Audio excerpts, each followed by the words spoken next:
IPL cricket போட்டியில் ராஜஸ்தான் ராயல்ஸுக்கு எதிரான ஆட்டத்தில் கொல்கத்தா நைட் ரைடர்ஸ் அணி 8 விக்கெட்டுகள் வித்தியாசத்தில் வெற்றி பெற்றுள்ளது. 10 அணிகள் பங்கேற்றுள்ள 18வது ஐபிஎல் கிரிக்கெட் தொடர் இந்தியாவின் பல்வேறு நகரங்களில் நடைபெற்று வருகிறது. அதில் அசாம் மாநிலம் கவுகாத்தியில் நடைபெற்ற 6வது லீக் ஆட்டத்தில் Rajasthan Royals, Kolkata night Riders அணிகள் மோதின.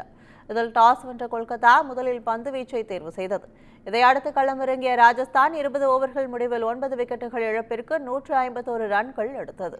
அந்த அணியின் துருவ் ஜோரில் அதிகபட்சமாக 33 ரன்கள் எடுத்தார். இதையடுத்து இலக்கை நோக்கி கொல்கத்தா அணியின் தொடக்க வீரர்களான குவிண்டன் டிகாக், மொயின் அலி ஆகியோர் களமிறங்கினர். மொயின் அலி 5 ரன்னில் ஆட்டமிழந்தார். அடுத்ததாக களமிறங்கிய கேப்டன் ரஹானே 18 ரன்னில் அவுட் ஆகி ஏமாற்றம் அளித்தார். இதையடுத்து ஆங்கிரிஷ் ரகுவஞ்சியுடன் ஜோடி சேர்ந்த டிகாக் அதிரடி ஆட்டத்தை வெளிப்படுத்தினார். இறுதியில் கொல்கத்தா 17.3 ஓவரில் 2 விக்கெட்டுகள் இழப்பிற்கு 153 ரன்கள் எடுத்தது.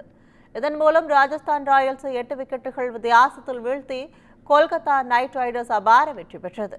கொல்கத்தா தரப்பில் அதிரடியாக ஆடிய குவிண்டன் டிகாக் 61 பந்துகளில் 97 ரன்களுடன் 17 பந்துகளில் 22 ரன்கள் விளாசிய ஆங்கிரிஷ் கடைசி வரை ஆட்டமிழக்காமல் வெற்றிக்கு வழிவகுத்தனர். இதன் மூலம் நடப்பு ஐபிஎல் தொடரில் கொல்கத்தா அணி தனது முதல் வெற்றியை பதிவு செய்துள்ளது.